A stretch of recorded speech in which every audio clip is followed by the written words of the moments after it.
ጓደኞቻችን እዛ ነበሩ ቃል የገቡልን እናስወጣቸዋለን ያሉን ጓደኞቻችን በአይኤስ ተይዘው አየናቸው ታርደው። ወይኔ የዛን ጊዜ ታሪክ ነው። 28 ኢትዮጵያውያን የታረዱበት የኛ 3 ጓደኞች እኛ እስካሁን በህይወት የመኖር እድል አይኖረውም። ምክንያቱም እዛ በረሃ ላይ ሰው የለም፣ ማንም ሊያገኘው አይችልም፣ የትም ሊሄድ አይችልም። አሁን አምጣውና አብረክ ታርደክ ቢሆን ኖሮ እና ያቺ 30 ዲናር ማለት ነው። በቃ ስራዋን የሰራችው በቃ ደውላለሁ በቃ ቢያንስ በቃ ተነፈስኩኝ። በቃ በዛ ሁኔታ ውስጥ አረፈች። ሳትገናኙ አንገናኝ አረፈች።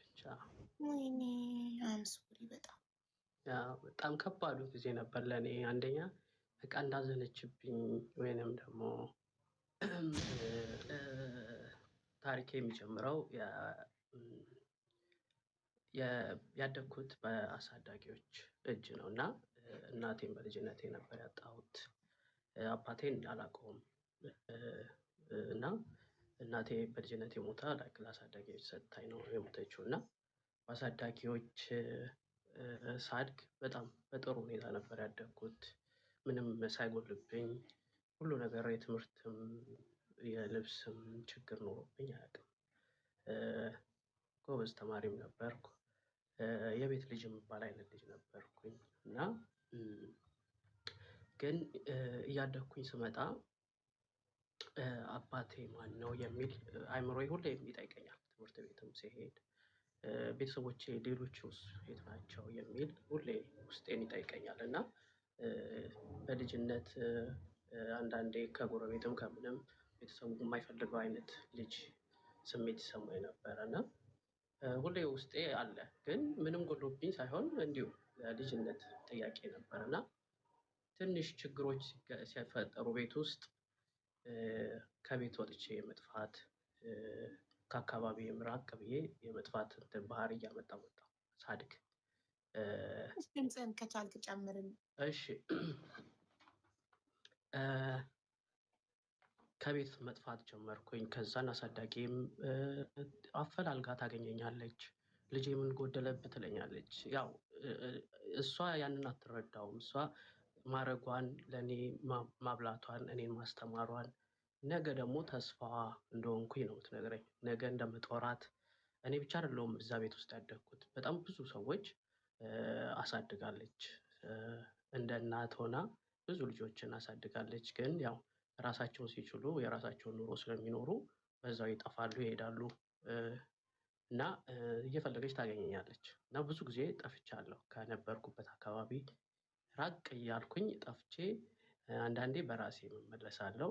ይቅርታ እያልኩኝ እግሯ ላይ እየወደቅኩኝ ይቅር በይኝ እያልኩኝ እያለቀስኩኝ እመለሳለሁ። ግን አይምሮዬ ላይ የሚጫወትብኝ ይሄ የማንነት ጥያቄ ነበር አብዛኛው ጊዜ ማለት ነው። ካደግኩኝ በኋላ ቤተሰብን ፍለጋ ወይንም ደግሞ ራሴን ለመፈለግ ከቤት ሳልናገር ወጣሁ። ወዴት እንደምሄድ አላውቀውም። ግን በቃ ስደትን ቢያንስ ራሴን አውጥቼ ከዛም በኋላ ቤተሰቦቼንም የትኛውንም ሰው ፎሎ እያደረጋችሁት እሺ፣ በዛው ራሴንም ቤተሰቤንም ማግኘት እንዳለብኝ ይሰማኝ ነበር። እና ቤት ሳልናገር በጠዋት ተነስቼ ወደ መተማ የሚሄደውን ባስ ያዝኩኝ። ማንንም አላውቅም። መተማ ላይ ስደት ላይም ማንንም አላውቅም። ብቻዬን ነበር እንትን ያልኩት የተሳፈርኩት። እና ግን መኪና ውስጥ ብዙ ልጆች የጨርቆስ ልጆች ነበሩ። እና ወዴት እንደሚሄዱ ቀርቤ ለመጠየቅ ፈርቻለሁ። እነሱ በግሩፕ ነበሩ፣ እኔ ግን ብቻዬን ነበርኩና ጉዞ ጀመርን እስከ ባህር ዳር።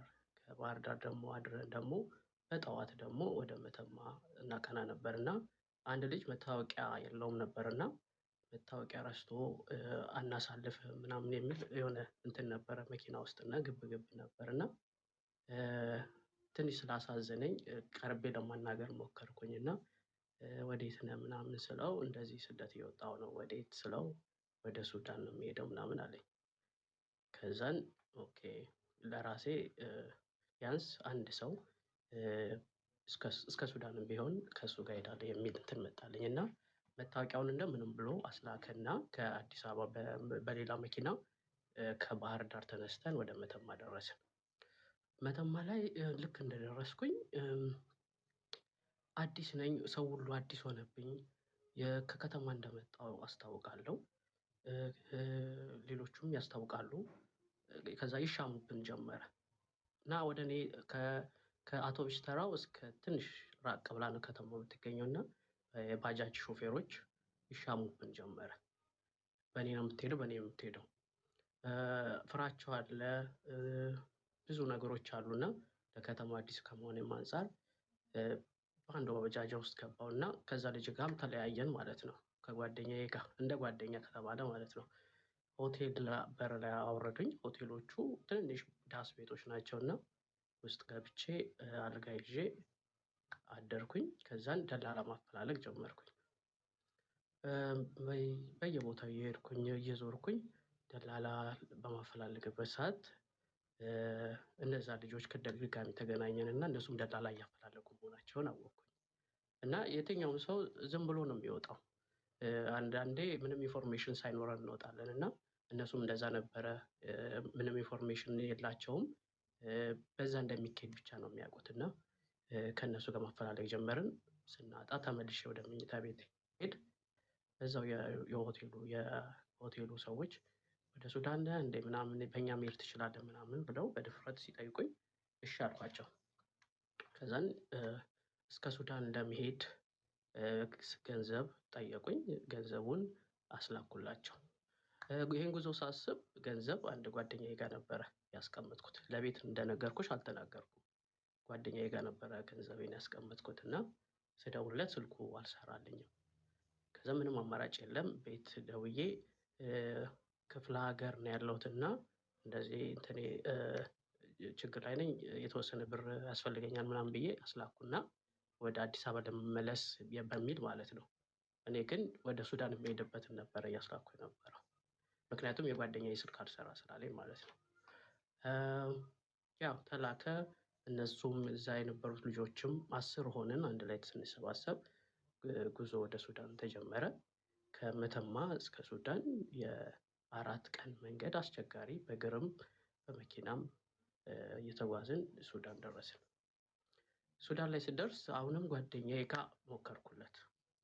ከሱዳን በኋላ ገንዘብ የለኝም። ስደውለት አሁንም ስልኩ ዝግ ነበር። ግራ ገባኝ። ወደ ቤትም መደወል አልችልም፣ ዋሽቻለሁ። እሱን ደግሞ ማግኘት አልቻልኩም። ሌሎቹ ጓደኞቼ እዛ የተገናኘ ነው ጥለው ሊሄዱ ሆነ። ከዛን ለደላላው እንደዚህ ስልክ ዝግ ሆኖብኝ ነው ስል፣ አይ ከደረስክ በኋላ ትከፍላለህ፣ ችግር የለውም፣ ከኛ ጋር መቀጠል ትችላለህ አለኝ ጉዞውን። ከዛን እነሱ የሚጓዙት ወደ ሊቢያ ነበር እና እኔ ሊቢያ የመሄድ እቅድ አልነበረም። ቤተሰቦችህን ፍለጋ ነበር እንደ የወጣከው? ቤተሰብ ፍለጋ ሳይሆን ቤተሰብ ፍለጋ ነው ኦፍኮርስ፣ ግን ቤተሰብ የምትፈልጊው አንድ ራስሽ ስታቆሚ ነው። እኔ ማንነቴን ሳቅ ነው ወይንም እኔ ራሴን በየትኛው ሁኔታ ሳደራጅ ነው ቤተሰብሽን የምትፈልጊው። ባለሽበት ሁኔታ ላይ ቤተሰብ ከመፈለጉ በፊት ራስህን ማቋቋም ወሰነህ? ራሴን ማውጣት፣ ራሴን ማሳደግ፣ ራሴን ማቆም የሚለው ላይ ነው ትኩረት ያደረኩት እና ከዛም ሱዳን ደረስን። ከዛ ሊቢያ አልሄድም አልኳቸው። ሊቢያ የመሄድ አልነበረም፣ ቢያንስ የሆነ እስክረጋጋ ስልክ እስኪሰራልኝ እና አይምሮ እስኪረጋጋ መጠበቅ ፈለግኩኝ እና ስነግራቸው የሆነ ቦታ ነበር ያሳደሩን። ወደ ከተማ እንወስዳቸዋለን ብለውን የሆነ እንትን ውስጥ ኮንቴነር ውስጥ አስገቡን። ኮንቴነሩ በጣም ይለደዋል። ከዛን ከሆነ ሰዓት በኋላ ሲያቆም ራሳችንን ሰሃራ በረሃ ላይ ያገኘነው። ኦልሬዲ በቃ የሰሃራ በረሃን መጀመሪያ ላይ አድርገውን በቃ ምርጫ እንዳይኖረን አድርገውን ከኛ ጋር ነው የምትሄዱት፣ ካልሆነ በእግራችሁ ተመለሱ የሚል ነበር ሀሳባቸው እና በቃ አጣብቂኝ ውስጥ ገባው። ግዴታ በቃ ወደ ሊቢያ መሄድ ነበረብኝ። ከነሱ ጋር አማራጭ አልነበረኝም። የ8 ቀን ጉዞ ወደ ሊቢያ በፒካፕ መኪና 23 ሰው ተጭነን ለ8 ቀን ሰሃራ በረሃን አቋረጥን። ያው የሰሃራ በረሃ አስቸጋሪ የሚገለጽ አይደለም። ረሃብ አለ፣ ጥማት አለ፣ የሚወድቅ አለ፣ የሚነሳ አለ፣ የሞተ ሬሳም የሚታይ አለ። ሰሃራ ከባድ ነው፣ እንደ ቀላል የሚታይ አይደለም እና የ8 ቀን ጉዞ ከብዙ አደጋዎች ጋር መኪናም ተገልብጦብን ነበር። ከብዙ እንትኖች በኋላ ሰሃራ ሊቢያ ደረስን። ሊቢያ ከተማ ላይ ናጅራቢያ የምትባል ከተማ ላይ መጋዘን ውስጥ አስገቡን። እንግዲህ እዛ መጋዘን ውስጥ ስንገባ በጣም ብዙ ሰዎች ነበሩ መጋዘን ውስጥ፣ ኤርትራኖች፣ ኢትዮጵያኖች፣ ሶማሊያዎች፣ ሱዳኖች ሁሉም አሉበት እና እዛ ውስጥ ገባን፣ ተቀላቀልን። አንዳንዱን ስንጠይቅ ብዙ የቆዩ አሉ፣ የዛን ቀን ደግሞ የሚወጡ አሉ። ከተከፈለ ይወጣል ከዛ መጋዘን። ከዛ ወደ ዋና ከተማ ትሪፖሊ ይኬዳል። ያልከፈለ ደግሞ እዛው ይቆያል ማለት ነው እና እኛ ካለንበት ትይዩ መጋዘን ሌላ ትንሽዬ መጋዘኖች 7 ክፍል ያላቸው መጋዘኖች አሉና እዛ ብዙ ረጅም ጊዜ ያልከፈሉ የሚቆዩበት ነው እና ወደዛ ይወስዷቸዋል፣ ሽፍት ያደርጓቸዋል እና ቢያንስ በ2 ወር ውስጥ ካልከፈልሽ እዛኛው መጋዘን ውስጥ መገረፊያ እየተገረፍሽ ቤተሰብ እየተደወለ ብር አስልክ የምትባይበት ቦታ ነው ያኛው እና ቢያንስ 2 ወር እድል አለሽ ከዛ ለመውጣት። 2 ወር ውስጥ ከፍለሽ ከዛ ካልወጣሽ እዛኛው ሽፍት ትደረጊያለሽ። በየቀኑ እየተገረፍሽ ቤተሰብሽ ጋር እየተደወላል። ከዛም ብር አስልክ። በ2 ወር ውስጥ ግን ቤተሰቡ ገንዘቡን ያስገባለት አይገረፍም? አይገረፍም፣ ይወጣል። ከዛ ጭራሽ ከእንትኑ ይወጣል፣ ከዛ እንትን ውስጥ ማለት ነው። ምንም የት ይደረጋል? ወዲያው ብሩ ይገባለት ሰው ብሩ የገባለት የሚጫንበት ቀን ሲመጣ ወደ ከተማ ጉዞ አለ። ከዛ ከነበርንበት ቦታ ወደ ዋና ከተማው ጉዞ አለ። ወደዛ ያስሸጋግሩሻል ማለት ነው። ይሄ እዚህ ያስቀመጡሽ ብርሽን ከፍለሽ እስክትጨርሺ ማቆያ ብቻ ነው። ብርሽ ገና እንደተደወለ ቶሎ ቤተሰቦቹ ያስገቡለት ሰው አይነካም፣ አይመታም። ግን መንገድ ላይ ግን መመታት አለ ግዴታ። መንገድ ላይ አለ። አሁን ለምሳሌ መኪናው ሲቆም ድንገት ይመቱሻል። ውረዱ፣ ከመኪና ላይ ውረዱ። በቋንቋቸውን ባለመረዳታችን ሁሉም እንመታለን። መኪና መግፋት አለብሽ። ጎማ በምንድን ነው የሚማቱት? ጎማ አላቸው ባይዘወይ። እሺ ጎማው አይን ላይ የሆነ ነገር ላይ ቢያርፍ የሰው አካል ቢጎዳስ? እነሱ ደንታቸው አይደለም። የሰው ልጅ ሰው አይደለም። እዛ ቦታው ላይ ስትሆኝ አንበርክከው ሁሉ ይገርፉሻል። ያለም በቃ የእነሱ ስሜት ብቻ ነው ወሳኝነቱ። እነሱ ከተናደዱ በየትኛውም ነገር ከተበሳጨው ውረድ፣ እንዲሁ አይተው ካልወደዱሽ ውረድ ብለው ገርፈውሽ ከዛን መኪና ላይ ትወጫለሽ። ከወደቅሽም ትገረፊያለሽ። ከመኪና ላይ በስህተት ከወደቅሽ እየተነዳ የሚነዱት በጣም በፍጥነት ነው። በ100 ምናምን ነው የሚነዱት ሲነዱ እዛ አሸዋ ላይ ማለት ነው። እና ቶሎ ለመድረስ ማለት ነው ወደ ከተማ እና ከዛ ላይ ከወደቅሽ ራሱ እንዲህ በእጅ ለእጅ ተያይዘን ነበረ የምንሄደው በጣም ከመፍጠኑ የተነሳ ማለት ነው። እንዳይወድቅ ማለት ነው። አንዷን እንዳይወድቅ። አዎ፣ እርስ በርስ እየተደጋገፍን እንዳይወድቅ እየተያያዝን። አንድ ሰው ከወደቀ መኪናውን አቁሞ ያነሳል። አዎ፣ ርቀት ላይ ነው የሚያቆመው። ቀጥቅጠን እንደምንም እንደበደባለን እንጂ ትተን አንሄድም። ሰው እኛ እንደበድበዋለን መኪናውን ማለት ነው እንዲያቆም። ከዛ ሁላችን ሰው መውደቁን እንዲያውቅ። አዎ፣ መኪናውን ሹፌሩ ሰው መውደቁን እንዲያውቅ ነው። አዎ፣ ከዛን ያቆማል፣ ግን እንገረፋለን። መመታታችን ግድ ነው። አንድ ሰው በመውደቁ ምክንያት ትመታላችሁ ስላቆመ ተናዶ። አዎ፣ እንመታለን። ያኛው የወደቀው ሰው እሱም ይገረፋል። ከኛ የባሰ ደግሞ እሱ ርቀት ሄዳችሁ በቆይቶ ከሰማ ሹፌሩ እና ካቆመላችሁ እንቀጠቅጣለን። ወዲያውኑ እንዲያቆም አናስቀምጠውም። በአናቱን መኪናውን ይሄ ፒክአፕ ስለሆነ ቶሎ ይሰማል። ገባሽ? ሁላችሁም በአንድነት ስደበደቡ እኩል ነው የምንደበድበው እና ከዛም ወዲያው ያቆምልናል። ከዛም በጎማችን ገረፍ እንደረጋለን። ከዛን እንወጣለን፣ እንሄዳለን ማለት ነው። እና እንደዛ የ8 ቀን ጉዞ አድርገናል። እሺ 8 ቀን ሙሉ የሚበላ ይዛችሁ ነው የምትሄዱት? የሚበላ እንትን ቴምር እና እንትን እራሳቸው ናቸው የሰጡን እና የሆነ ብስኩት ነበረ፣ የተወሰነ ቴምር ነበር።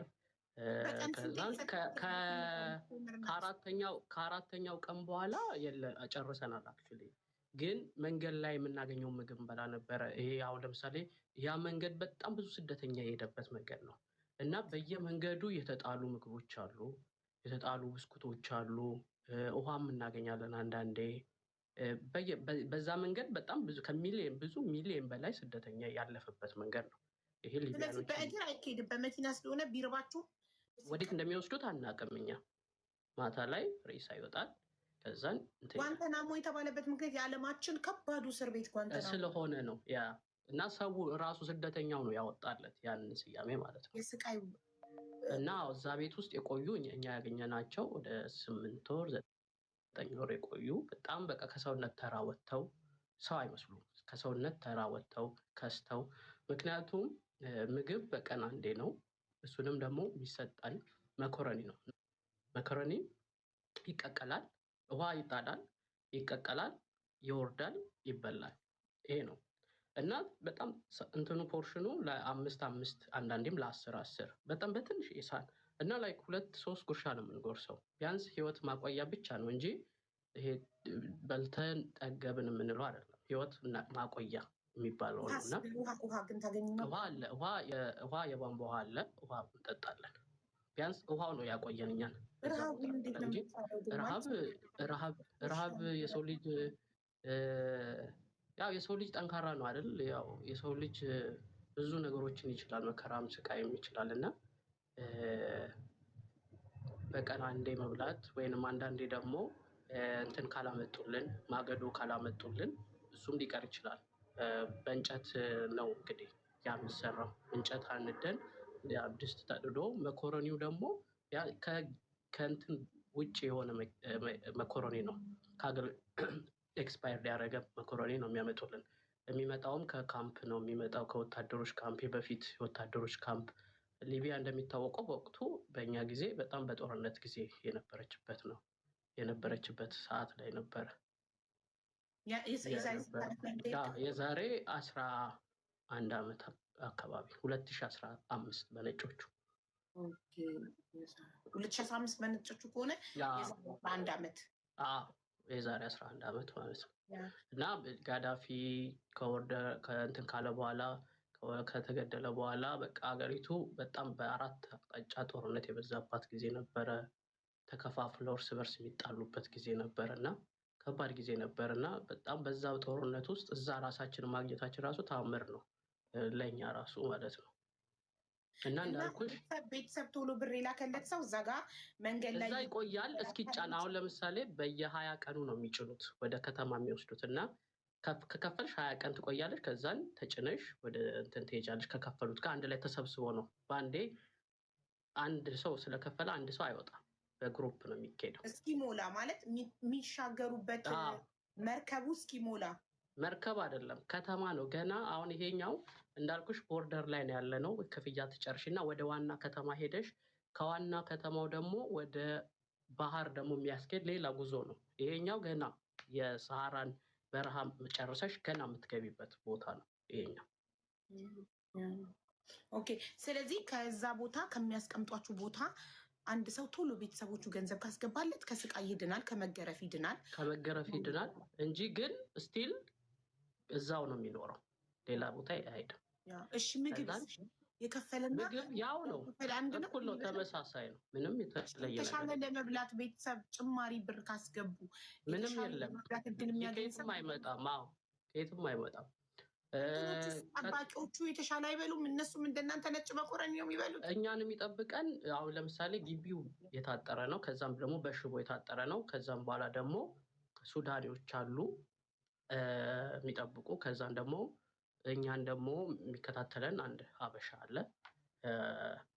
ሌላ ወዴትም ስለማናውቀው አካባቢውን አታውቂውም፣ ምኑንም አናውቀውም። ለምን በተሸፈነ መኪና ውስጥ ገብተን እዛ ግቢ ውስጥ ያስገቡን ማለት ነው። አሁን ልክ ሰሃራ በረሃን እንደጨረስን በፒካፕ ነበርን። ከዛ ወደ ኮንቴነር ውስጥ ነው የሚያስገቡሽ እዛው በረሃው ላይ። ከዛ አካባቢያችሁን እንዳታዩ እኮ ነው አናየው። አዎ እንዳናየው ግቢ ውስጥ ስንገባ ነው በቃ የተለቀቅነው እና ምንም የምናውቀው ታሪክ የለም። አድራሻችሁን እንዳታውቁ እዛ ሊቢያ ውስጥ ሰው ካላችሁ እንዳያስጠፏችሁ። እንዳያስጠፉን በጣም ነው የሚጠበቀው። በጣም ያስጠብቁታል። እንዲዘሉ ማምለጥ በጣም ከባድ ነገር ነው። በጣም ደፋር ካልሆንሽ በስተቀር ዘለሽ ማምለጥ አላቸው አይደል ጠባቂዎቹ? እንዴ ሽጉጥ ጠመንጃ የሌላቸው ነገር የለም እንዴ።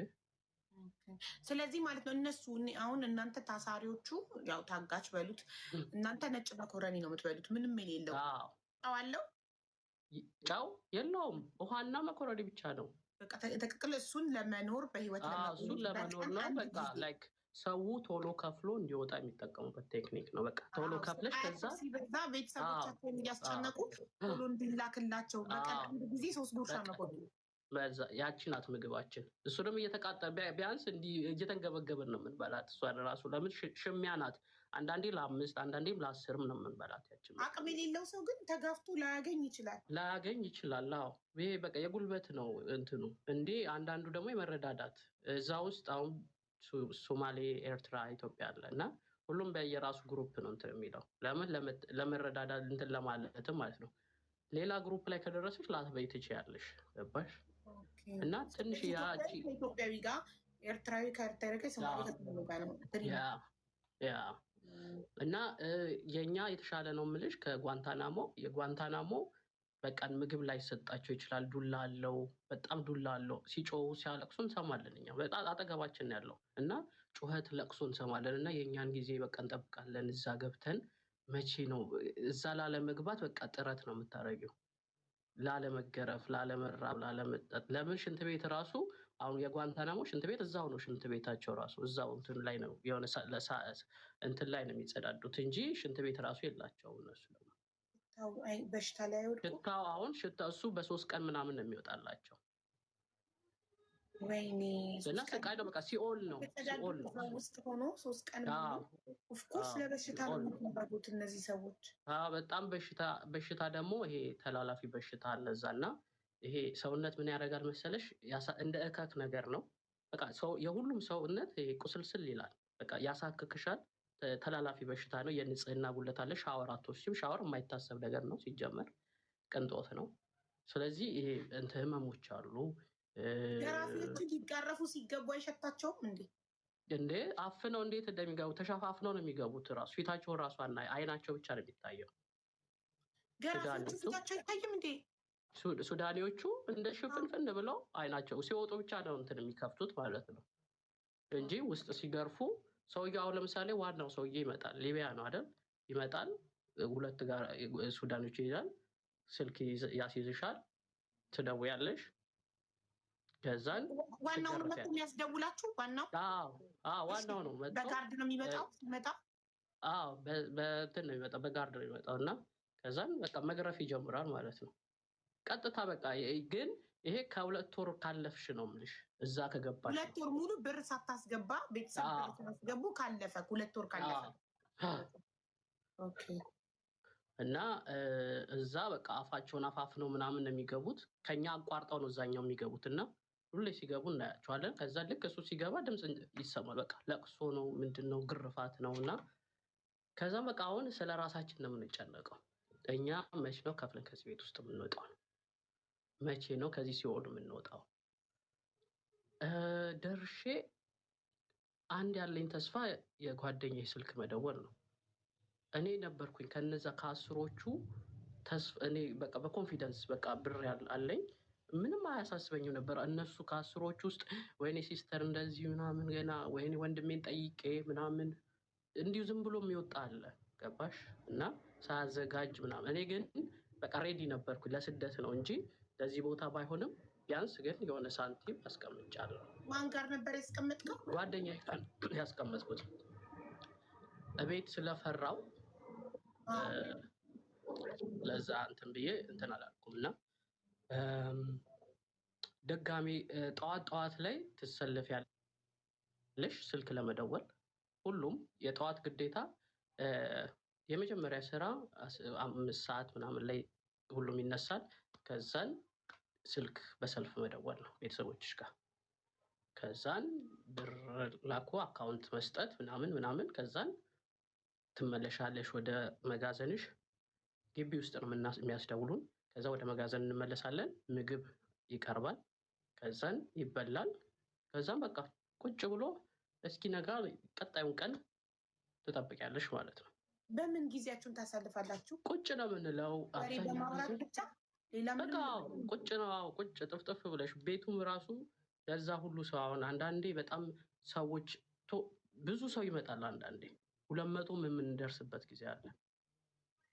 ከዛን ደግሞ ተከፍሎ አንድ ክፍል ውስጥ በሽታ ላይ አትወድቁም? ትንፋሽ አንዱ ለአንዱ 200 ሰው አንድ ክፍል ሞተናል እኮ ኦልሬዲ። እኛ ምን አሁን እንትን አይለም እኮ ኦልሬዲ እኛ የለንም። እና እንዲህ ስንተኛ ራሱ ይሄ አስመራ ድርድር የሚባለው አለ አይደል? አንዳንዴ ቦታ ስለማይበቃ ይመጡና ሱዳኒዎቹ እየረገጡ እንዲህ ያስገቡናል፣ ለማስተኛት ማለት ነው። እንዲህ እያጠጋጉን ማለት ነው። ቦታ አይኖርም ለመተኛት ራሱ ማለት ነው። እና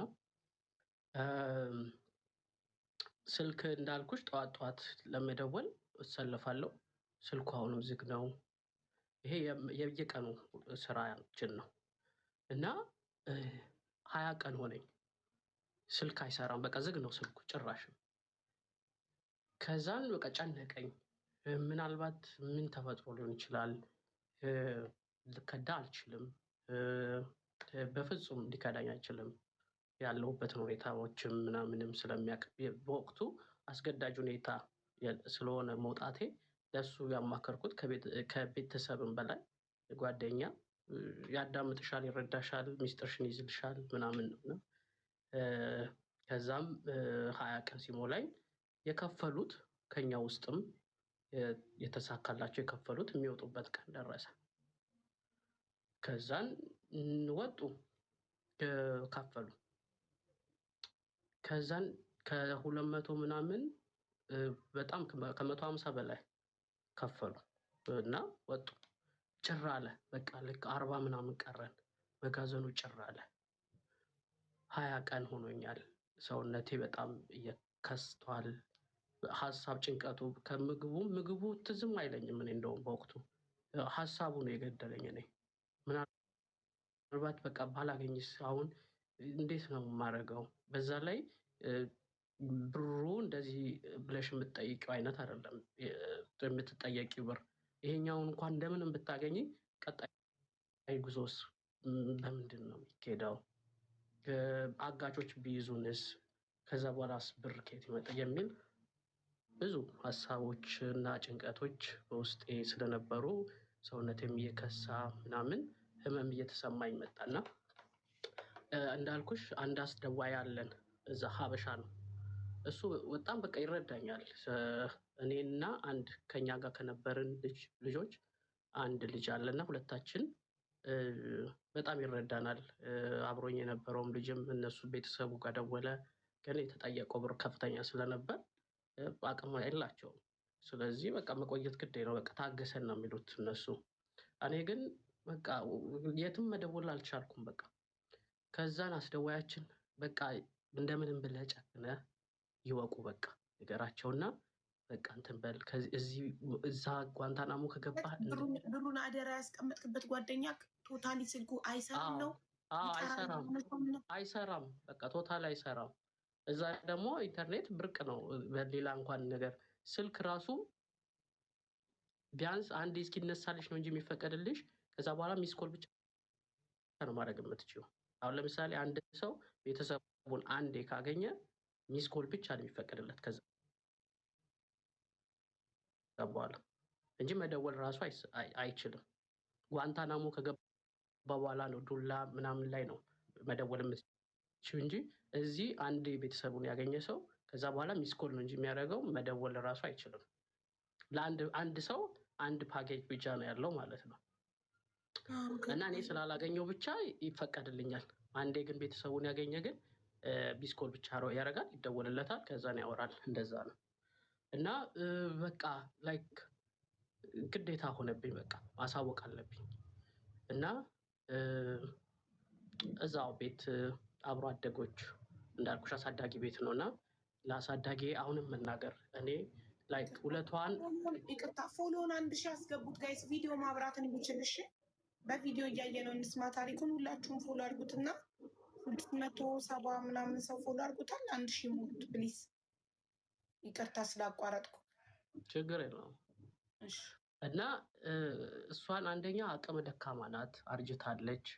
አሁን ይህንን ብነግራት ለእሷ ዱብዳ ነው፣ ትታመማለች እና እሷ ጋር መደወል አልቻልኩም። ግን እዛው ቤት ውስጥ እኛ ቤት ውስጥ አብረን ያደግን ልጆች ስለነበሩ ለእነሱ ማሳወቅ ነበረብኝ። በቃ እንደዚህ አይነት ቦታ ነኝ፣ ችግር ውስጥ ነኝ፣ በቃ እንደዚህ ብር ተጠይቄያለሁ፣ እዛ ብር አስቀምጫለሁ ራሱ ማለት ሼም ያዘኝ። ለምን አንደኛ እኛን እንዴት አታምንንም ነው የሚመጣው፣ ገባሽ? እኛን እንዴት ሳታምን ሰው ጋር እንዴት ታስቀምጥ? እሱንም አልተናገርኩም። በቃ ችግር ውስጥ ነኝ እንደዚህ በቃ አልኩኝ፣ ተናገርኩኝ። ከ20 ቀን በኋላ ማለት ነው። ከዛን ያው እንዳልኩሽ የብሩ ከፍተኛነት ከነሱም ከአቅም በላይ ነው። ዝም ብሎ በአንዴ ኦኬ ብሎ የሚከፈል አይነት አይደለም። ብዙ ውጣ ውረድ ያስፈልገዋል። ለምን በዶላር ነው። የዛሬ 15 ዓመት ደግሞ አስቢው። እና ነገርኳቸው። ትንሽ ቀለል አለኝ። ቢያንስ በቃ ተናግሬያለሁ። ከዚህ በኋላ ቢያንስ በቃ እንደምንም ከየትም እንደፈለገ ሆኖ ያምጣት አይነት ነገር ነው። በቃ እኔ ከሞት መቼም ማንም እንትን አይደብኝም ነው። እና 20 ቀኑ ካለቀ በኋላ 1 ወር ሆነኝ። ቤት ያው እንዳልኩሽ ከአቅም በላይ ነው ነገርየው። እንትን ማለት አልቻሉም። መልሼ ስደውል ስልክ አልተነሳልኝም። እንዳልኩሽ ከዛ በኋላ ሚስኮል ማድረግ እንጂ መደወል አትችይም። በቃ ሚስኮል ነው የማደርገው። እንትኑ ጋር ደርሰን ነበረ። የሚያስደውላችሁ ሀበሻ በቃ እንደምንም ብለህ አሳውቃቸው፣ ማወቅ አለባቸው እየደረሰብህ ያለውን ነገር እና በቃ አሳውቅኳቸው፣ ደወልኩላቸው። ከዛም በቃ ተገረሙ። ማለት ደንግጠዋል፣ ገርሟቸዋል፣ ተበሳጭተዋል። ብዙ ስሜቶች ላይ የተዘባረቁት። አንደኛ አለማመኔ፣ ብር ሳይኖርክ ማለት ብር እንዳለኝ ራሱ አያውቁም። በቃ ማለት እንዲህ ያህል ብር ይኖረዋል ብሎ አይገምቱም። ከዛም በኋላ ሳልናገር መውጣቴ፣ ከዛ በላይ ደግሞ ያ አስደንጋጭ ብር ደግሞ ከባድ መሆኑ፣ የሶስቱ መደራረብ በቃ ውዝግብግብ በማለት ያው ስልኩ እንትኑ ራሱ በቃ ተዘጋ ብቻ ስልኩ እና ከዛ በኋላ ግን ሚስኮል ማድረግ ነው የምችለው። ሚስኮል አረኩኝ። ግን በቃ ማንም አልደወለልኝም ነበረ በወቅቱ። ለምን እንዳልኩሽ ከባድ ነው እንትኑ፣ ሳንቲሙም ከባድ ነው። 1 ወር ሆነኝ። አስደዋያችን በጣም ያዝንልኛል። በቃ ቀኑ ሙሉ ስራዬም በቃ ማልቀስና ማልቀስ ነው። በቃ ጥጌን ይዛለው። እንደዚህ እንትን አይደለሁም፣ ከሰው ጋር ብዙ እንትን አይደለሁም። እንዳልኩሽ በቃ ቤት ውስጥ ነው ያደግነው ምናምን፣ ብዙ የሰዎች እንትን የለምና በቃ ጥጌን ይዛለው፣ አለቅሳለሁ። ያዩኛል ምናምን፣ አይዞ ያባብሉኛል እዛ ውስጥ ያሉት ምናምን። ከዛ አዲስ ሰዎች ምናምን ይመጣሉ፣ ይጨመራሉ። ሌላ ቀጣይ ጉዞ ማለት ነው። ከዛን ከነሱ ጋር ደግሞ ትንሽ አወራለሁ ምናምን። ከዛን ትንሽ ለቀቅ ይለኛል አይምሮዬ ምናምን። ከዛን ደግሞ ከ2 ቀን ከ3 ቀን በኋላ ያው ትሰለቻቻለሽ። አንድ ቤት ውስጥ አጉረሽ ስለሆነ በቃ ታወሪና ትጨርሽ፣ ያልቅብሻል ወሬውም። ከእንደገና ደግሞ ጥጌን ይዤ አለቅሳለሁ። በቃ ከማልቀስ ውጭ ምንም ምርጫ የለኝም። እና አንደኛ ሚስኮል ማድረግ ነው የምችለው። ሁለተኛ ደጋግሜ ብዙ ሰዎች ከሚስኮል አረኩኝ። ግን የትኛውም ሰው ከውጭ ስልክ ከሊቢያ ይሁን ከየትኛውም ይሁን ማንም ጓደኞችሽም በፊትም ቢሆኑ ማን ሊሆን ይችላል ብለው አይደውሉልሽም። ቢያንስ ደውለሽ መንገር አለብሽ። ገባሽ? ችግርሽንም ምንሽንም። በሚስኮል በየትኛውም ሁኔታ ልታገኛቸው አትችይም። ከዛን ሰውየው ስለሚያዝንልኝ ልጁ አስደዋዩ አስደወለኝ ባይዘወይ እና ከ1 ወር በኋላ ማለት ነው። እና አንድ ጓደኛዬ ጋር ደወልኩላትና ሳንቲም እንደዚህ ነው ያለሁት፣ እንደዚህ ሳንቲሜን ሰው ጋር ነበር፣ እንደዚህ እንትና ጋር ነበር፣ ግን እሱ ማግኘት አልቻልኩም። ከቻልሽ በዚህ ስልክ ደውይና አናግሪም፣ ለእኔ አልሰራልኝም፣ ካልሆነ ግን አንቺም ቢሆን እንደዚህ ብር እንትን በይና ላኪልኝ አልኳት። ከዛን ኧረ ችግር የለውም ምናምን አለችኝ። ከዛም በቃ ተነፈስኩኝ። በቃ ደስ አለኝ። የዛን ቀን በቃ አቀፈኝ። እሱ ራሱ 1 ወር ሆኖኛል። እንግዲህ 1 ወር ነው የሚቀረኝ እዛ ጓንታናሞ ልገባ ማለት ነው። ከዛን እሷ ቃል ገባችልኝ ምናምን። ከዛም በንጋታውም አልደወለችም፣ በሁለተኛው ቀን አልደወለችም። በሶስተኛው ቀን ደወልኩላት መልሼ፣ አስደውለኝ ብዬ ለምኘው። ከዛን እሺ ብሎ ሲያስደውለኝ አታነሳም። ይጠራል፣ አታነሳም። በንጋታው ስሞክርላት ብሎክ አድርጓለች ስልኩን ማለት ነው። ከዛን ደግሞ ከእንደገና ማልቀስ ጀመርኩኝ ማለት ነው። በቃ ትንሽ ተስፋ ሰታኝ ነበረ። ከዛን ከአብረውኝ ከመጡት እንዳልኩሽ እዛ መጋዘን ውስጥ እዛ አዲስ አበባ እስከ መተማ አብረን የሄድነው ልጅ እዛ ተገናኘን ማለት ነው። እሱ በተለያየ ደላላ ነበር የሄደው እና እዛ ስንገናኝ በቃ እሱ ማጽናናኝ ምናምን ተከፈለለት። እሱም ሊወጣ ሆነ። አሁን ሁለተኛ ዙር ማለት ነው። 40 ቀን ሆነን በሀያ ቀን ነው የሚወጣው ሰው። 40 ቀን ሆነኝ። በቃ ኦልሞስት እየደረሰ ነው የኔ እንትኔ ማለት ነው። እያለቀ ነው ጊዜ። ከዛን እሱ ሲሄድ ማታ ላይ ችግር አለ ምናምን ተብለው ተመለሱ ወደ እኛ ጋር ማለት ነው። መንገድ ላይ ጉዞ ላይ ችግር ካለ ምናምን ይመልሷቸዋል። እዛው እንትን አሉ። ከዛን ደስ አለን በቃ እነሱ በመመለሳቸው ምናምን አብረውን አደሩ። ትንሽ ሊያጽናኑ ይሞክር በቃ እኔ እዚህ ልድረስ እንጂ አግዛሃለሁ ይለኛል። ሌሎችም አሉ የጨርቆስ ልጆች አብረውት ማለት ነው። በቃ እኛ እንውጣ እንጂ ችግር የለው። ስልክ የአገር ስልክ ጽፌ ሰጠዋቸው። ቢያንስ ሊረዳኝ ይችላል ብዬ ከተማ ላይ ከወጡ ሊረዳኝ ይችላል ብዬ ማለት ነው። ከዛን የተወሰኑት እዛው ከተማ ላይ እንወጣለን አሉ። የነበርንበት ትንሽ የከተማ ናት። እዛ ወጥተን በሌላ ደላላ እንሄዳለን፣ በዚህኛው ደላላ እንሄድም የሚሉና ከፍለው እዛው እንትን ሲሄዱ ስልክ ነበረችኝ፣ አንድ ኖኪያ ነበረችኝ እና ስልኬን ሽጡና በቃ እንደዚህ ሰዎች ጋር ደውሉልኝና እንደዚህ ችግር ላይ ነው ምናምን ብላችሁ ንገሩልኝ ብዬ ስልኬን ሰጠኋቸው። ከዛ ወጡ እዛው ከተማ ላይ። ከዛን እነሱም ከወጡ በኋላ አልደወሉልኝም። በጠብቃቸው ምንም ሊደውሉልኝ አልቻሉም። የደወለልኝም ሰው የለም ምናምን። በቃ ስልኬንም አጣው። ቢያንስ መዝሙሮችን በስልክ የነበረ ማዳምጠው መጽናናባት ጆሮዬ ስር ውሽቅ አድርጊያት መዝሙር አዳምጣለሁ። ሙዚቃም አለኝ ምናምን ሚሞሪ ነበራት እና ቢያንስ የምታጽናናኝ እሷ ናት። ቢያንስ የሆነ እንትን ውስጥ ስገባ ትንሽ ነፍሴንም ትንሽ በመንፈሳዊም ትንሽ እንትን የምልባት በዛ ነበር። እዛ ችግር ውስጥ ሆነንም እንኳን ያው ማታ ማታ ጸሎት አድርገን ምናምን ፈጣሪን ማመስገን ደግሞ እንዲያሻግረን ከዚህም ሲኦል እንዲያስወጣን እየለመንን እንትን ነበርና በቃ ልጆቹም አልደወሉልኝም፣ ስልኬንም አጣው። ከዛን አሁን 2 ወር ሆነኝ። ከዛን በቃ እዛ ልገባ ነው። 2 ወር አለፈኝ ማለት ነው። ቪዲዮ የምትሉ ፎሎ አድርጉት። ፎሎ 1000 ካልሞላ ቪዲዮ ማብራት አይችልም። እኔ ስጋብዘው የውላችሁ ቪዲዮ ስጋብዘው ዚስ ካን ዳዝንት ሃቭ አክሰስ ቱ ጆይን ዊዝ ቪዲዮ እያለኝ ነው። 1000 ሙሉትና ከዛ ቪዲዮ ጋብዘዋለሁ። እሺ ይቅርታ።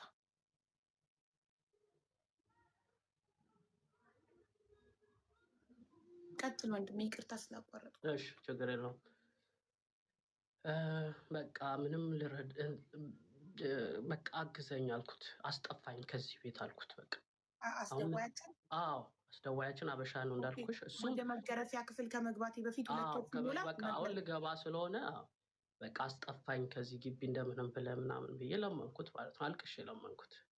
በጣም ጥሩ ሰው ነው እሱ እንደውም እና በቃ ችግር የለውም። እኔ ያው ለምሳሌ እሱ ራሱ ማለት ነው ለ6 ወር አገልግሎ ከዛን ስደተኛ ነው እሱ ራሱ። ቋንቋ ስለሚችል ጎበዝ ስለሆነ አረብኛ ሱዳን ያደገ ስለሆነ አረብኛም አማርኛም ትግረኛም ስለሚችል በቋንቋ ተጠቅሞ እዛች ያገለግላል ለ6 ወር። ከዛን ያሻግሩታል። እንደዛ ነው የመጣው ራሱ ማለት ነው። ኦኬ የ6 ወር አገልግሎ በነፃ ሊያሻግሩት በደሞዙ እንደመሻገሪያ ማለት ነው። እንደዛ ነው እሱ እና በጣም ስለሚያዝንልኝ ምናምን ዳኒ እዛ ምግብ እቺ መኮሮኒ የምትቀቀለዋ ማለት ነው አንተ እንትን በላት አንተ እንድትቀቅል እሱ ይቀቅልልና ትንሽ ጊዜ ልግዛልህ ቢያንስ እዛ ከምትገባ እና እስከዛ የሞከርን ስልክ እንዲልኩ አንድ ሰው እናገኛለን ምናምን አለኝ። ከዛን እሺ አልኩት እና መኮሮኒ እንዳልኩሽ ለ200 150 ምናምን ሰው ካለ ለዛ ሁሉ አንድ ድስት ነው ያለው፣ ትልቅ ነው። እዛ ላይ አንድ ሰው ወይ 2 ሰው ነው የሚያበስለው እዛ ላይ ማለት ነው። እና እኔና ጓደኛዬ እንዳልኩሽ ያ ቤተሰቡ አልችልም አቅም የለን ምናምን ያሉት እኔና እሱ ምግብ መስራት ጀመርን፣ ሁለታችንም እንዳንገባ ማለት ነው። ከዛን እሷን ምግብ እንትን እያልኩኝ 2 ሳምንት ገዛው ማለት ነው። ቢያንስ 2 ሳምንት እንደምንም በዛ 2 ሳምንት ውስጥ ግን እሞክራለሁ። እዛ ተስፋ አልቆረጥኩም። በቃ እዛ ጓደኛዬ ጋርም ስልክ እሞክራለሁ። አንዳንድ በቃ ሊረዱኝ ይችላሉ ብዬ ከዚህ በፊት የረዳኋቸው እኔ አቅም ኖሮኝ በወቅቱ የረዳኋቸው ያገዝኳቸው ሰዎች ቢያንስ አይጨክኑብኝም ብዬ ሞክራለሁ። አንዳንዶቹ እሺ ብለውኝ በዛው ይጠፋሉ። አንዳንዶቹ ደግሞ ስልክ አይሰራልኝም። አንዳንዶቹ ደግሞ በቃ የአቅም ችግር አለና የለንም ምናምን ይሉኛል። እና ኢቨን ብር ያበደርኳቸው ልጆች ነበሩና እነሱን ሁሉ ጠይቄያቸው ነበርና በወቅቱ ግን ብሩ ነው በዛ ብሩ እና ከአቅም በላይ ሆነ እና ቢያንስ አንድ ሰው እንትን ብለው አሰባስበው እንትን ብለው ቢያንስ እንትን እንዲሉ እሱ ራሱ ስልክ እየደዋወልሽ ምናምን እንደ ልብ የምትሆኝበት ቦታ ላይ መሆን አለብሽ። ገባሽ? እንደ ልብሽ እየደወልሽ በቃ እንትና እንደዚህ እንትና ጋር ብር አለ አንተ እንደዚህ ወስደህ እንደዚህ ማቀናጀት እራሱ አትችይም። ስልክ የለም፣ የስልክ ችግር አለ። እና 2 ሳምንት ራሱ ያችን ምግብ የሰራሁባትን እንትን አላልኩም እና እንትን ሳልላት በቃ ይሄ ልጅ ቆየ ምንድን ነው ማለት ጀመሩ። እነዚህ ልጆች ቆዩ እየተባለ ነው እዛ ውስጥ ለውስጥ ማለት ነው። እና ይመጣል አንዳንዴ ሰውየው እና እንዲህ ገርመም አድርጎ ይሄዳል። እኛን ወደዛኛው ከመግባቱ በፊት እኛን አይቶን ነው የሚሄደው። እና እንደዚህ በጣም ያውቃሉ። ሰው እንዲህ አይተው የቆየ ያልቆየ በጣም ነው የሚመነጥሩት። ብር ስለሆነ ለነሱ በዛ ነው በአይናቸው ነው እንዴ ከሌ ቆይቷል ምናምን እያሉ የሚያውቁት እንጂ የሚመዘገብ የገባችሁበት ሰዓትና ቀን የሚመዘገብና የለም። ስንት ቀን ቆየ የሚባል ነገር አሁን ለምሳሌ ይሄ አሁን የሚመዘገበው የእንትና በብዙ ደላላ ነው የምንመጣው። አሁን ለምሳሌ የእንትና ደላላ እየተባለ ይጻፋል። በእንትና ደላላ የመጣችሁ በእንትና ደላላ የመጣችሁ ተብሎ ይመዘገባል። ይሄ ደላላ ስንት ሰው አለው እኛ ጋር በአንድ ሰው ስንት ሰው አለው? ደላላው ስንት ገንዘብ እነሱ ጋር እንዳለው ለማወቅ እዛ ይመዘገባል እንጂ እከሌ የገባበት ቀን ተብሎ አይታወቅም። ግን እንዲህ ያያል። ከዛን ከተጠራጠረ ምናምን ይሄ እንዲሁ ነው የሚጠይቀው። ስንት ጊዜ ሆነው ቆየ እንዴ? በቃ የቆየ ሰው ወደዛ ለመወርወር በጣም ነው እንትን የሚሉት እንዲቆይ ስለማይፈለግ ማለት ነው። ገንዘብ ይዞ እንዳይቀመጥ ልክ እንደ ዕቃ ተገዝቶ ቶሎ መሸጥ ያለበት ዕቃ አለ አይደለ? ዕቃ ብር ይዞ የተቀመጠ ዕቃ ልክ እንደዛ ማለት ነው። ከዛን በቃ እንደዛ ሲል 2 ሳምንቱ አለቀችብኝ። በቃ ልንገባ ሆነ ምናምን እና ከኛ ጋር የነበሩ ልጆችም ተጫኑ ምናምን። በቃ የመጨረሻ ቻንስ እንሞክር። እዛ የነበሩት ልጆች ምናምን በቃ እንደዚህ እናንተ ናቸው የመጨረሻ። እዛ ውስጥ ከገባን ስልክ እየተገረፍን ነው የምንደውለው። እንትን ከባድ ችግር ውስጥ ነው የምንገባው። ሰው እንኳን ቢደባትና በሷም የኤርትራ ቲቪ ነው የሚከፈተው፣ የኢትዮጵያ ቲቪ ነው የሚከፈተው ምናምን ጭቅጭቅ ይበዛባትና ድብድብ ይነሳል። ከዛ ሰውየው ይመጣና ድብድብ ያስነሱትንም እኛንም ተገርፈን ቲቪያችንንም ተቀምተን ቲቪዋ አስደዋያችን ቤት ነበረች ያለችው እና እሷን ከዛን ደወለ እንትን ጠራንና እሱ ክፍል ስንሄድ ቲቪዋን ከፈተልን ማለት ነው። እየተንቀጠቀጠ ነው ምናምን ምንድን ነው ብለን ስንጠይቀው በቃ ይንቀጠቀጣል ምን መሰላችሁ ምናምን ይላል። ከዛን ቲቪውን ሲከፍትልን ጓደኞቻችን ቲቪውን ስናየው እኛ አልከፈልንም፣ ባለመክፈላችን የቀረንበት እነሱ ደግሞ ከፍለው ከእኛ መጋዘን ተነስተው ዋና ትሪፖሊ ከተማ ሊሄዱ ሲሉ መንገድ ላይ ተይዘው ታርደው በዜና አየን ማለት ነው። ከዛም በቃ ራሳችን ጠላን። በቃ ምልሽ በቃ ይሄ አንደኛ አብረውሽ እዛ መሬት ላይ ተኝተን እንትን ብለን ችግሩንም ረሃቡንም አይተን ብዙ ስቃይ እንትን ብለን ያለፍናቸው ጓደኞቻችን ለእኛም ተስፋ የሆኑን የነበሩ ጓደኞቻችንን በአይሳይስ ታርደው እኛም በቲቪ ነው ያየናቸው። በ7 ቀን ልዩነት እንግዲህ በ6 ቀን ልዩነት መርዶ ሰማን ማለት ነው። እኛ በቃ መከራችን የጀመረው ከዛ በኋላ ነው። አንደኛ ያንን ዜና መስማታችን ለኛ ምንም ተስፋ የለንም። እኛም አንደኛ ታራጅ ነን፣ ሁለተኛ ነገ ተስፋ ሊሆኑን የነበሩ ሰዎች አይደለም ለእኛ ለራሳቸው እንኳን ሳይሆኑ ታረዱ እና የአሳዛኝ ጊዜ በቃ እንዴት እንደምንወጣው በጣም በቃ ግራ ገብቶን እዛ ቁጭ አለን። በቃ ቲቪው ስር ቁጭ አለን፣ እዛው እናለቅሳለን። እዛው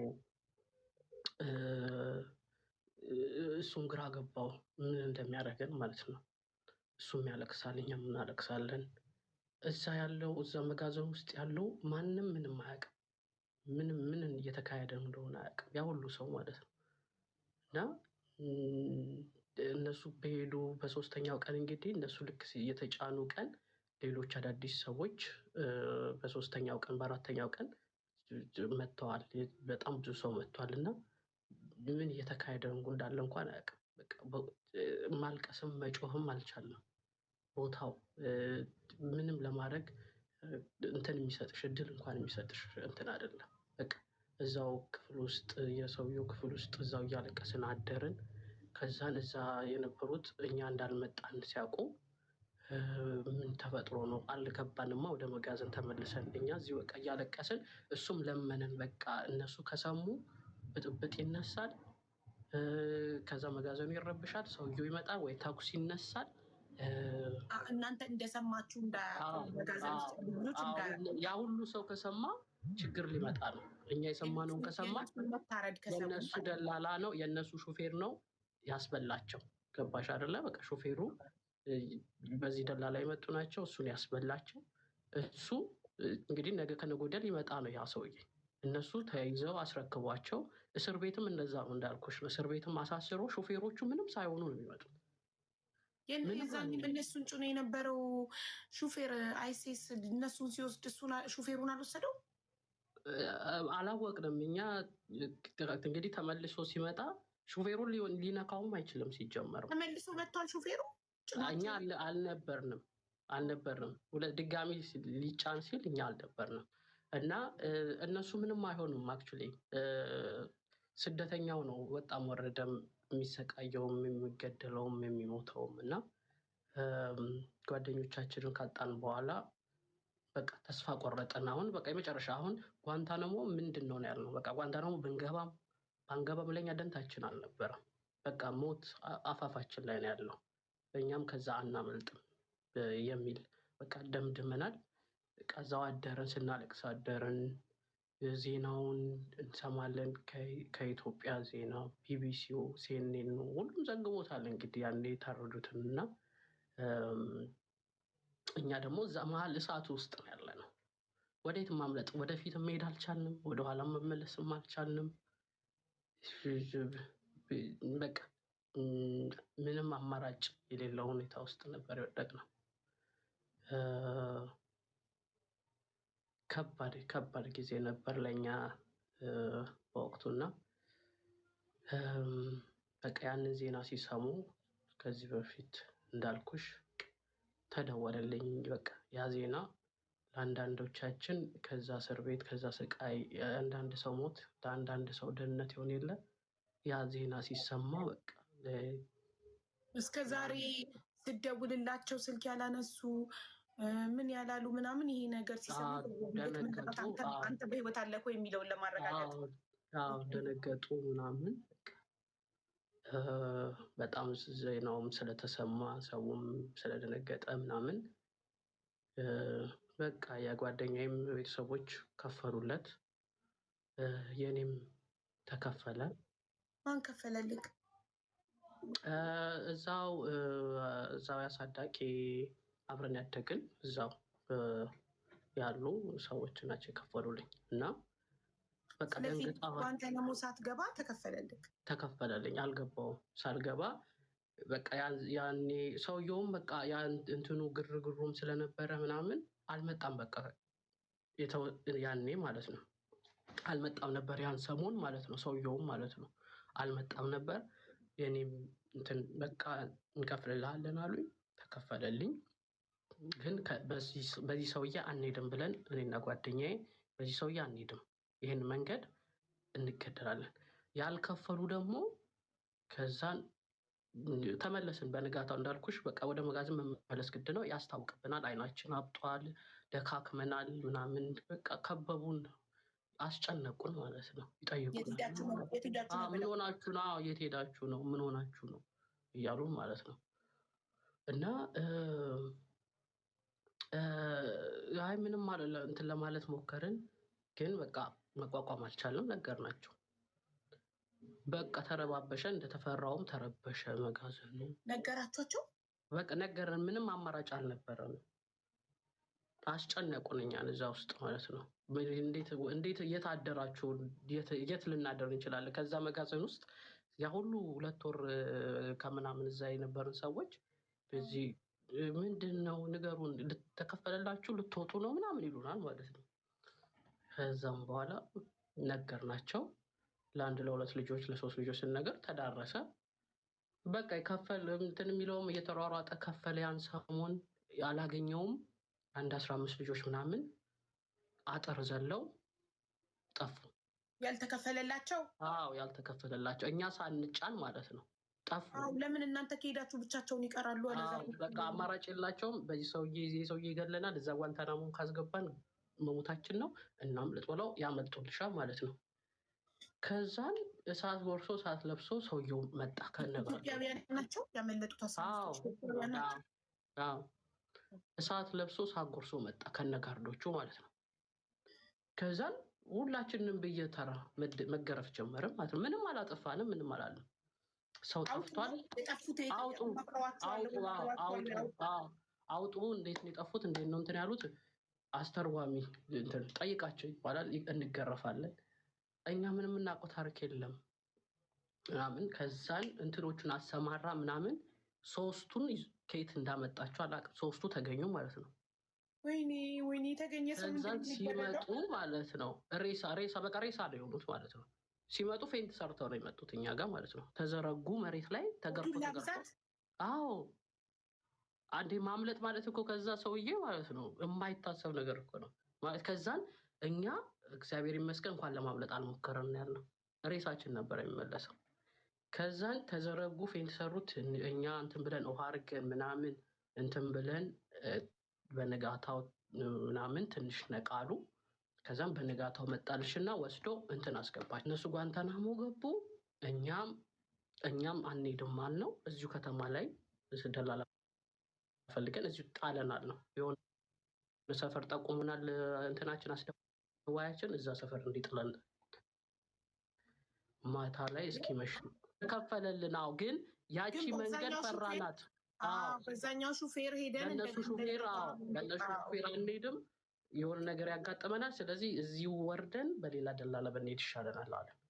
በሌላ ደላላ ሌላ ክፍያ ልትከፍሉ ማለት ነው እኮ ከተማ ለመሄድ። ቢያንስ ስንወጣ ቢያንስ ስልክ ትደውያለሽ፣ ቢያንስ አትሞችም። በቃ አሁን አይምሯችን አለመሞታችን ብቻ ነው እንትን የሚለን። ቢያንስ ነፃነት አላችሁ። ነፃነት አለን። ወንድሞቻችንን አተናል። አስቢ፣ በነዛ መሄድ ማለት የማይታሰብ ነገር ነው። ድጋሚ ወስዶ ላይ ቢያስረክበንስ ብንታሰርስ በቃ ብለን ወስነን እዛው ከተማ ላይ መውጣት ፈለግን። ከዛን ከነገ ወዲያ ትወጣላችሁ ተባለን። እስኪመሽ ጠበቅን። ማታ ላይ ነው እየነዳ ይሄዳል። ከዛን መንገድ ላይ ለቆሽ ይሄዳል ማለት ነው። በቃ ሌላ ምንም እናንተ መንገድ ላይ ሲለቃችሁ ሰው ኬት ታመጣላችሁ? ሌላ ሰው ቤት ያናገርነው የነገረን እንዳልኩሽ አስደዋያችን እንደዚህ የሱዳኖች መንደር አለ። እዛ ከደረሳችሁ እንደምንም እዛ እንድትደርሱ ብቻ አለ። እዛ ታገኛላችሁ። ሱዳኖችም ይኖራሉ ምናምንም አታጡም። እዛ ሄዱ ብቻ አለን። ወደ 6 ምናምን እንሆናለን። 6 ነን የወሰንነው እዛው ከተማ ላይ ለመውጣት ማለት ነው። ከዛም በፒካፕ ላይ ተጫንን። ያን ሲኦል የሆነ ቤት ለቀን ማታ ላይ ወጣን ማለት ነው።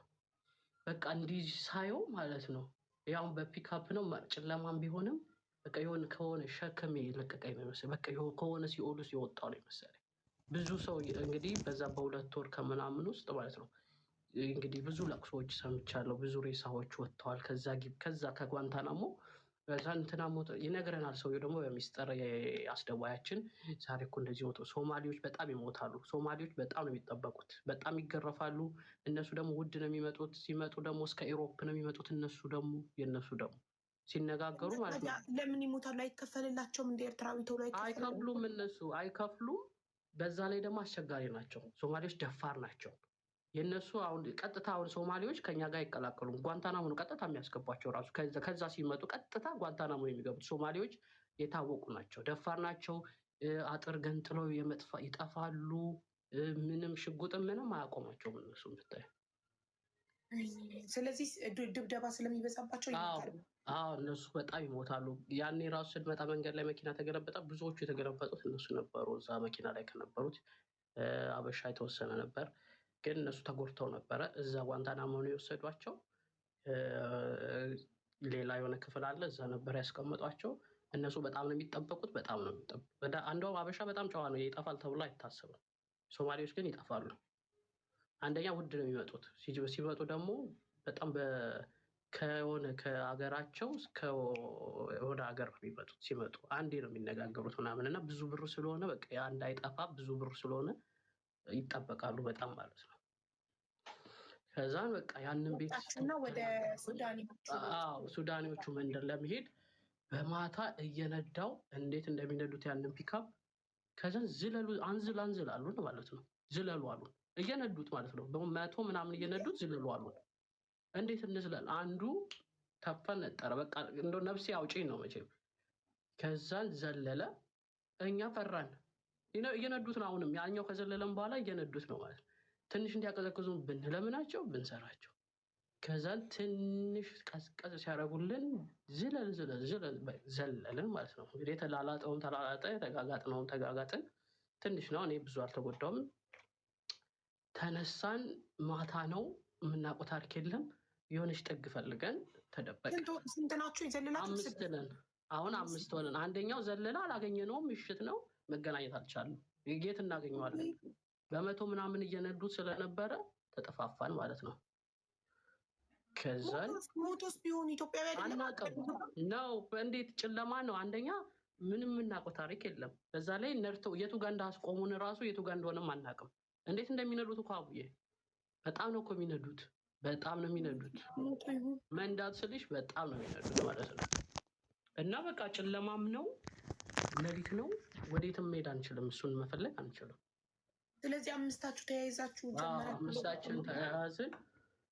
ከዛን ጥግ ፈልገን የሆነ የፈራረሰ እንትን ፈልገን እና እዛችን ማንጋት አለብን ግዴታ። እስኪነጋ መጠበቅ አለብን። ምክንያቱም እንትናችን አስደዋያችን ሁሉን ነገር ነግሮናል። እንደዚህ መንገድ ላይ አበሻ ካዩ እንትን ካሉ ያግቷቸዋል፣ እንትን ይሏቸዋል። ብር በቃ ለምደዋል። የተለመደ ነው። በቃ ሰው ማገት ምናምን የተለመደ ነው። እንደዚህ ደግሞ ጦርነትም ላይ ስለሆነ ደግሞ እንትን ካላልሽም እንትን ጠመንጃ እንትን ከመኪና ላይ ያሰሩሻል። እንዲህ ማውረድ አውራጅ ጫኝ ያደርጉሻል። ጉልበትሽን ይጠቀሙታል። ቢያንስ ብር እንኳን ካላገኙብሽ ጉልበትሽ ዋጋ አለው ማለት ነው። ቤተሰብ ጋር አስደውለህ የምትጠይቀው ቤተሰብ ከሌለክ የጎዳና ልጅ ምናምን ቢሆን ማንም የለኝ የምደውልበት ምናምን ካለ በነፃ የእነሱ አገልጋይ ባህሪያ ይሆናል ማለት ነው። ይሆናል። እስኪጠፋ ወይ የሆነ ነገር እስኪሆን ማለት ነው። ከዛም እዛች ጋር ጥጓ ላይ የፈራረሰው ቤት ጋር ሄደን እስኪነጋ ቁጭ አልን። አልተኛንም።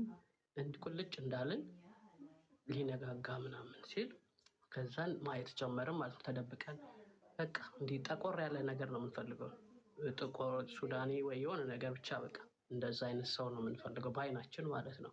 ሊቢያዎች ቀይ ናቸው እንዴ? አዎ ነጭ ናቸው እኮ። ኦኬ ነጫጭ ናቸው። ሜቢ የሆነ ፓርታቸው ጥቁር ሊኖር ይችላል። አይዶን ነው። እዛ የነበሩት ግን ቀይ ናቸው፣ ነጭ ናቸው። ከዛን እየነገር ናት መንደር ነገርና በቃ ንግድ አለ። መኪና ይቆማል፣ ይጫና ይወርዳል። ሻይ ቤቶች አሉ ምናምን። ከዛን ገባ። እንደ ትልቅ የግቢ ነው። በር አለው እንትኑ ራሱ መግቢያው እንደ መግቢያው ማለት ነው። ገባን ውስጥ።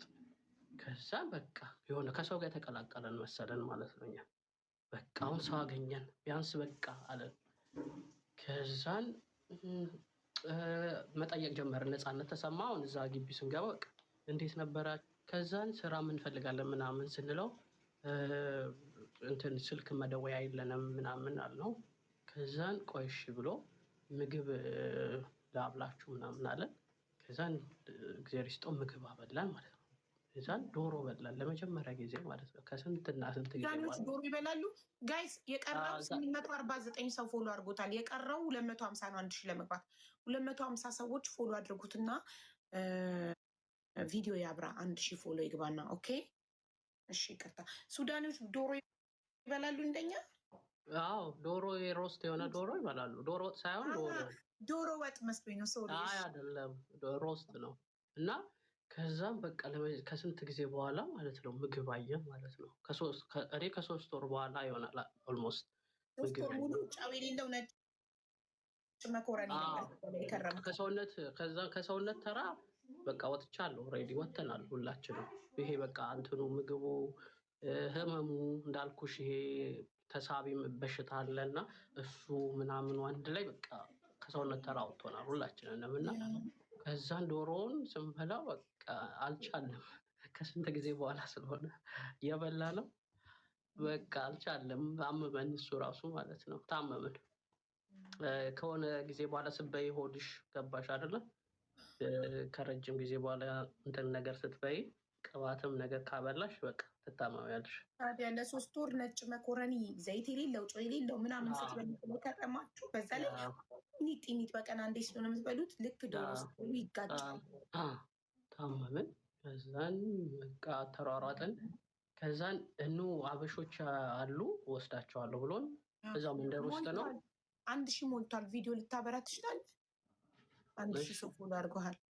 ስትገባ 100 ራሱ ፎሎ አልነበረህም። አዲስ አካውንት ነው መሰለኝ። አዲስ አካውንት ናቸው።